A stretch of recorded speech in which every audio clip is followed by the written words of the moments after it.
So, I've been teaching English for almost 20 years, and if I could go back and talk to my younger self on day one, here's what I'd tell her. These are the lessons I've learned the hard way, inside real classrooms with real students. So, teaching is one of those jobs no one is fully prepared for until you're actually in front of your students. Yes, you can have all the theory, all the certificates in the world, all the lesson plans, but nothing hits you like your first real class. And over almost 2 decades, I've learned what truly matters and, of course, what doesn't. So, lesson 1.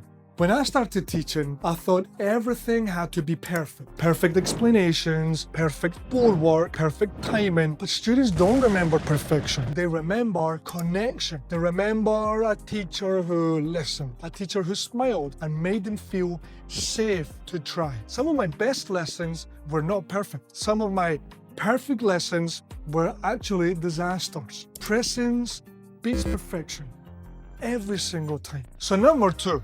Teachers love searching for the magic activity. But after 20 years, I can tell you this. A mediocre activity with a confident teacher beats an amazing activity with an unsure teacher. Change your energy, students follow. Change your tone, students respond. Change your instructions, students succeed. The teacher makes the activity, not the other way around. So, next lesson. Students look at you before they listen to you. So what does that mean? If your posture is confident, your students behave confidently. If your gestures are clear, instructions magically become easier. If your face looks stressed, they feel it. Teaching is performance, not fake performance, the kind where your body supports your message.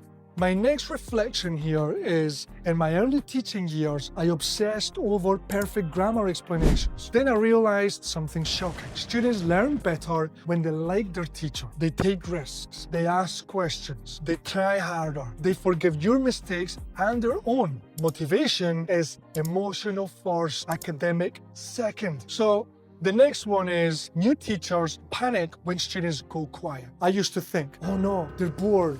I'm failing. But silence is sometimes thinking time. It's processing time. It's courage building time. Don't jump in too fast. Give students space. Their English needs room to breathe. Lesson number 6 would be, I've forgotten hundreds of perfect lessons, but I remember every moment when a student smiled because they understood something for the first time. Teaching is full of tiny human victories. A shy student answering confidently. A struggling learner finally pronouncing a difficult sound. A quiet thank you, teacher, on the way out. These are the moments that keep you teaching, not just worksheets. And the last one. After almost 20 years, I still learn new methods, new games, new technology, new ways of connecting with students. Teaching will humble you. It will challenge you. But it will also grow you in ways that you've never expected. You don't become a great teacher and then stop. You become a great teacher by never actually stopping. So, after almost 20 years, here's what I know for sure. Teaching isn't just about English. It's about people, it's about patience, it's about progress, not perfection. And if you're just starting your journey or you want to become a stronger,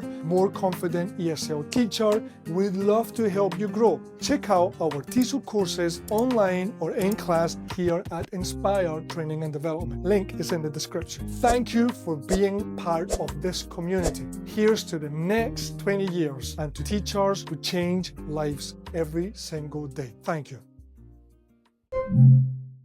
Inspire. Bonus lesson. Coffee is your best friend. Trust me.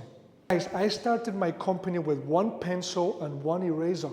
And look where I am now. So join Inspire Training and Development because in Tier 2 you get workshops for a whole year. And it feels almost like I want to put like inspirational music behind. You know, it sounds a little bit like that, right?